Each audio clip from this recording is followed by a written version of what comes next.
quem tá aqui, ó. Ó quem tá aqui. Tá bom? Tudo bem, presidente? Tudo bem aí? Calmo, e aí? Tudo bem? Beleza? Aí? Tranquilo? Tranquilo? E aí, presidente? Tá falando ou não? Eu não, né? Não? Tô aqui fazendo uma gravação aqui, presidente. Tá bom. Aí eu tô vendo. Vamos dar uma palavrinha? Vamos, entra. Eu sei que te abordei assim de bate-pronto, Não, com câmera ligada, eu sei que você sempre é bem solícito, mas não tô querendo te pressionar não, tá? De forma nenhuma. Você é um grande profissional. Vamos falar. É um prazer. Boa. Vamos ali? Vamos. A assessoria vai ficar brava comigo ou não? Não, eu já aviso. Aqui é tudo de improviso, eu aviso assim. eles. Tá bom, vamos lá então. Vamos lá falar com o presidente. Vamos lá. Ah, tem que ser assim, né? Estamos aqui de bate-pronto. Bora. Valeu? Valeu. Pô, presidente, obrigado aí por atender. Sei que às vezes é assim, na correria mesmo. Mas, presidente, acho que era importante se pronunciar depois da eliminação, da maneira que foi, uma semana turbulenta. E eu queria te perguntar, assim, logo de cara, essa questão do Rogério, essa questão dos jogadores, que é uma coisa que ficou muito no noticiário essa semana. Teve mesmo, assim, o pedido dos jogadores em relação à postura do Rogério com o Marcos Paulo? Teve esse pedido dos jogadores em relação ao que foi dito pelo Rogério ao jogador? André, quem vive na bola, no futebol, sabe que é normal no vestiário, no jogo, no treino, você ter cobranças mais ásperas, duras. Isso é normal. É normal, às vezes, um jogador ou outro ter uma posição. E o diálogo é importante. Não foi nessa potencialização do como mostrar. Uma conversa do elenco, acho produtivo. O Rogério achou produtivo, o elenco achou produtivo. Mas nada além do que uma cobrança normal do dia a dia do futebol. Quem conhece o mundo da bola sabe que o vestiário às vezes é tenso, na partida é tenso, o treino é tenso. E existe cobrança, existe hierarquia, existe disciplina. E o técnico também tem que fazer com que o pensamento dele sobreponha a todos. E aquela máxima, né? Ninguém é maior que a instituição, seja o presidente, o técnico, o jogador. E temos diretrizes, temos disciplina, e foi isso que aconteceu, mas com normalidade, que ganhou uma proporção, e a gente sabe que quando você perde uma classificação, tudo ganha um peso maior. A questão do Rogério, né? Porque muito se falou, o São Paulo de repente pensa em trocar o técnico, aquela coisa toda, o Rogério está pressionado. Em algum momento vocês pensaram em trocar o comando técnico do São Paulo? Em nenhum momento. É importante essa colocação sua, porque, veja, nós prezamos pelo profissionalismo, a longevidade de um técnico, trabalho a longo prazo.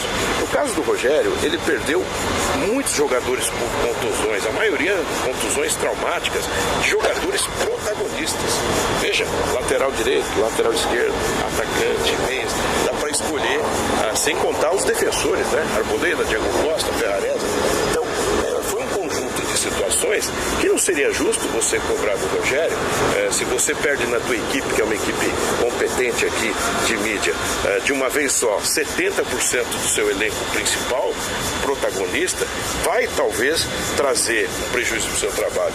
E o teu acionista não pode crucificar a pessoa em razão disso. Então isso nunca foi discutido, o trabalho continua, os treinamentos continuam. Veja, o São Paulo experimentou uma fórmula nos últimos 6 anos, salvo engano, nós trocamos 9, 10 técnicos, sem contar interinos, substitutos, provisórios. Deu certo? É uma receita que dá certo? Claro que não. Nós temos que ter pés no chão, tranquilidade e muita serenidade. Muita gente, mas o presidente tem que falar, mas falar por quê? Porque tudo está dentro da normalidade. O técnico tem contrato, ele é o chefe do departamento de futebol da parte da comissão técnica de campo, a diretoria está muito próxima de tudo. E, claro, foi uma desclassificação doída, ruim, inadmissível até, mas nós estamos vendo o campeonato, né? Hoje esse mesmo clube que nos ganhou, nos tirou a classificação dos pênaltis, é finalista do campeonato. E isso não nos consola, não é nenhum tipo de tranquilidade. Pelo contrário, há uma cobrança de todos nós, inclusive dos próprios profissionais. Mas o trabalho segue, nós temos aí a Sul-Americana, a Copa do Brasil, o Campeonato Brasileiro, e aí sim, nós temos que trabalhar com as mudanças que já foram feitas na área médica, na questão da USP, na preparação física, e no fortalecimento institucional. Você mesmo fez uma matéria onde mostrou a realidade do CT. Hoje é uma outra estrutura. Estamos agora atacando a última parte, que é o vestiário aqui do CT. Então nós temos estamos assim, olhando para o futuro, com uma condição melhor financeira, não de caixa, mas de econômica, do balanço vai ser publicado, e trabalhamos. Agora é o momento, e é por isso que eu falo, pessoal, não tem que falar, não estou falando com você hoje pela oportunidade, mas agora é trabalho, né? E falar menos. Porque eu te abordei também aqui na porta do CT, por isso que você está falando, presidente, mas assim, para entender, até para o torcedor também poder esclarecer, né? Como é que está a relação dos jogadores, desses atletas que foram questionar a questão do Rogério com o treinador? Hoje é uma situação que está totalmente fechada, totalmente uma pedra no assunto, ou ainda existe algo que precisa ser alcançado nessa relação? Não, eu sinto que no dia a dia, você sabe que eu sou um presidente que estou sempre no futebol, eu sinto no dia a dia que as coisas estão tranquilas. É claro que o futebol é dinâmico, e claro que a relação humana ela deve ser aprimorada por todas as partes, a cada dia, né? O mundo mudou, o mundo hoje tem uma velocidade muito grande de redes sociais, etc. Então isso é uma dinâmica normal, e todos nós devemos investir no melhor relacionamento possível. Mas o que eu vejo no treinamento, eu estou aqui todos os dias, é um clima muito bom dos profissionais, na hora do almoço, na hora do café, na hora do treino efetivo. Então eu acredito que são coisas superadas, e eu coloco como uma questão normal. Se nós fôssemos focalizar o que acontece no vestiário depois de um jogo, mesmo dentro de campo, nós já vimos jogadores de vários clubes, um querendo se pegar até, todo mundo quer ganhar, todo mundo quer o melhor, então às vezes, e todo mundo quer jogar, você tem um elenco com 32 jogadores, todo mundo quer seu espaço. O espaço deve ser ganho dentro do treinamento, dentro do campo, dentro da atividade. Eu vejo isso no episódio superado, e foi um episódio, eu repito, muito tranquilo, não houve todo esse estardalhaço que colocar. O que é normal também as pessoas especularem, o que interessa é o trabalho, o que interessa é o diálogo, e o que interessa é você saber onde você quer chegar. Logo depois da eliminação do Paulista, teve a mudança no departamento médico, né? Mudança de profissionais. A opção pela saída do Dr. Sanches, ou pelo menos pela mudança de cargo ali, para não mais para o dia a dia. Isso foi pressão? Qual foi a ideia? Muito boa pergunta, André. Esse é um trabalho que vem sendo preparado há muito tempo. Nós temos o Departamento de Excelência Médica, os profissionais que hoje estão aqui no CT estavam em Poti, estavam sendo preparados. Nós tínhamos tudo planejado para fazer após o Campeonato Paulista. Como veio a desclassificação e nós temos aí quase um mês de inatividade em termos de jogo, foi decidido antecipar, que é muito natural. Então veio o Dr. Ricardo, o Dr. Fábio e o Dr. Sanches, com a experiência, com a história que ele tem, ele vai fazer a coordenação de uma transição, que não é tão simples, né? Então não há nenhum tipo de ataque pontual, achar um culpado, esse ou aquele. Não. É algo planejado que ia acontecer após o Campeonato Paulista. Teve a desclassificação, antecipamos. Até porque o time hoje treina em 2 períodos, o time fará amistosos, e é importante esses novos profissionais, sem abrir mão do conhecimento histórico e técnico do Dr. Sanches, estar aqui presente. Na questão da preparação física também é um caso que não foi feito agora. O convênio com a USP foi de 2022. Ele estava sendo trabalhado.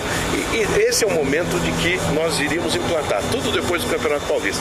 E o depois é esse. Perdemos a classificação, o Campeonato Paulista acabou, então implantamos. O Galopo teve que fazer uma cirurgia de correção lá em Buenos Aires. Ficou assim ontem na torcida do São Paulo, muitos questionamentos. Por que não aqui no Brasil? Por que não com os profissionais do São Paulo? Por que essa opção em Buenos Aires? O Wellington também teve que fazer uma cirurgia de correção no momento em que o departamento médico tem essa mudança. Por que essas opções, e como o São Paulo vê esses questionamentos todos que vêm de torcedores e também muito de quem cobre o dia a dia do São Paulo? Olha, o São Paulo olha questionamento torcedor com muita tranquilidade. Acho até normal, porque quando você ganha, o humor é um. Quando você perde, o humor é outro, é natural. Mas nós aqui fazemos todas as nossas ações com convicções. Para nós, o atleta que tem um problema médico, ele é um paciente que deve ser respeitado. Nós mesmos podemos ter um médico numa empresa e queremos dizer, eu quero fazer com esse médico porque ele já me operou. O que interessa é que o São Paulo acompanhou, supervisionou e fez todas as ações conjuntamente com esse médico, como que a gente possa dizer, um médico que tem um histórico com alguns atletas. Mas o Ferrarese foi operado aqui com o Dr. Moisés Cohen e os outros também. É um caso ou outro que você tem que respeitar também a questão pessoal do paciente, atleta-paciente. Mas o São Paulo vê isso com muita tranquilidade. Nós sabemos que o pós-jogo de uma desclassificação, ele é turbulento. E as coisas andam, porque se você ficar preocupado apenas com a repercussão de um lado ou de outro, você acaba não fazendo o planejamento. São Paulo vem aí com um balanço financeiro onde nós vamos apresentar um superávit, onde nós já estamos diminuindo a dívida e nós estamos mantendo um time competitivo, contratando 9 jogadores. E é um clube que tem marcado a sua presença dentro de uma coisa muito importante que eu acho, que é a transparência e o trabalho. Nunca se trabalhou tanto no São Paulo. E nós podemos observar com o próprio técnico, a comissão técnica, os dirigentes que estão aqui, os dirigentes que estão no Morumbi. O resultado não vem, é muito ruim. Veja, nós tivemos uma semifinal sem 3 grandes clubes de São Paulo. Eu acho que é algo que realmente você tem que se preocupar. Não é o lugar que nós queremos no São Paulo. Mas já aconteceu. Eu tenho que olhar agora a Sul-Americana, a Copa do Brasil e o Brasil. Presidente, você falou de superávit que vem aí do balanço. E o São Paulo vai ao mercado? 4 reforços, é isso que vocês estão mirando? Ou não tem uma quantidade exata? Como é que vocês estão planejando isso? São Paulo, André, ele contratou 9 jogadores, mudou um ciclo e atendeu as características de posições que o Rogério precisava. Nós temos restrições financeiras, nós temos um orçamento e nós não vamos fugir disso. Então não vou aqui falar em absolutamente quantidade de contratações. Podemos ter oportunidades, as oportunidades são analisadas com criatividade, com condições econômicas, com oportunidades. Mas nesse momento nós não podemos falar nada. E a gente vê, é normal, eu vejo nas redes sociais, cada dia aparece um nome. Eduardo Sacha, né? Que teve vários, tem uma coleção. E o empresário põe na prateleira, às vezes até alguns atletas, o que é normal nesse meio, mas nós não, todo dia, olha, surgiu esse nome, surgiu aquele outro nome. Isso é coisa de rede social, de interesses comerciais, o que é normal no mundo capitalista do futebol que nós vivemos. Nós nem olhamos isso, olhamos assim pelas indagações. Todo dia tem um jogador que se especula. Talvez jogador que não está bem num centro, está fora de jogo, quer estar na prateleira. Isso é normal no nosso meio. Nós temos uma convicção, uma restrição orçamentária e vamos cumprir. Nós contratamos 9 jogadores. Infelizmente, muitas contusões tiraram o São Paulo de uma luta que nós entendíamos que seria mais eficaz. E isso atrapalhou. E claro que se houver a oportunidade de reposição dessas posições dentro das nossas condições, nós faremos, sem prometer número de contratações, nomes, absolutamente nada. Ou seja, não dá para assim, prometer um grande nome, aquela coisa de uma contratação bombástica, nada disso. Não. Acho que o nosso feitio sempre foi trabalhar e quando conseguir anunciar. Porque nós temos experiência de vários outros agremiações que às vezes você fala, tal time tem interesse por um grande jogador de característica internacional, depois frustra. Então nós temos que falar a verdade para o torcedor. O São Paulo vive um momento de reconstrução. O fato, depois de 3 anos, com 3 dígitos de déficit, a gente apresentar um superávit e uma redução da dívida, é um dos melhores indicadores dessa reconstrução. E nós não podemos rasgar esse planejamento que está dando certo. Nós temos que entender e o torcedor ouvir a verdade de que o São Paulo fará esforços, mas não fará loucura. Veja, hoje a nossa dívida ela vai ficar próxima de 1 ano de faturamento. Aí eu pergunto, quais os clubes chegaram nesse patamar? Quais os clubes estão longe desse patamar? Então isso é importante, para que amanhã mais tarde o São Paulo não seja obrigado a sentar com o empresário, com a corda no pescoço e entregar o São Paulo. É isso que nós não queremos. Nós queremos entregar um São Paulo em pé, para parcerias ou não, mas um São Paulo em pé e com uma saúde financeira. Eu sempre brinco que quando nós assumimos, o São Paulo tinha um valor de uma ação fictícia, eventual, uma ação na Bolsa.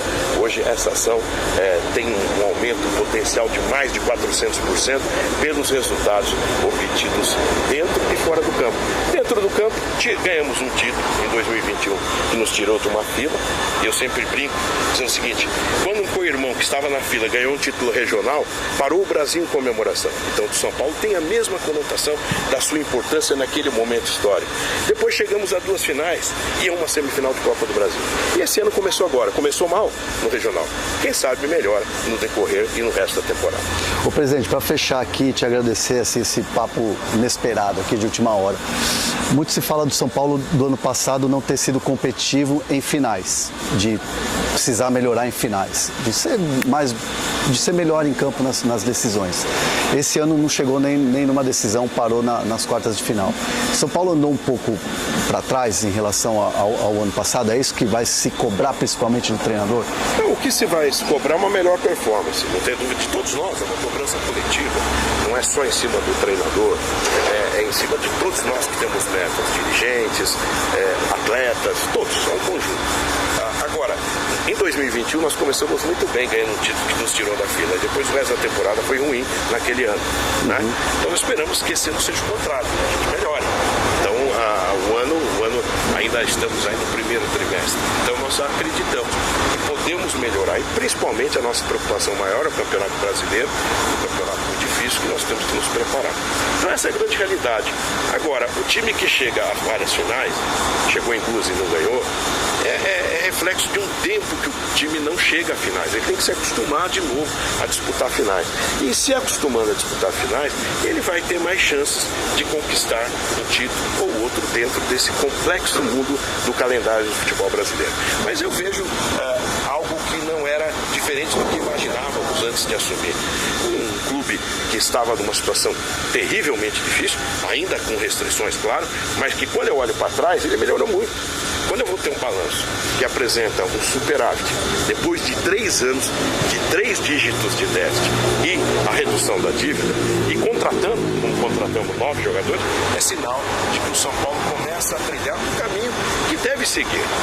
Penoso, difícil, de reconstrução, mas que o torcedor entende. Se eu fizer qualquer ato irresponsável financeiramente, eu vou jogar o São Paulo no futuro com um grande problema, e aí talvez irreversível. Então, os sinais estão mostrando que nós estamos conseguindo mudar, mas é muito trabalho, é muita perseverança, é muita paciência, é muita resiliência, mas sobretudo trabalho.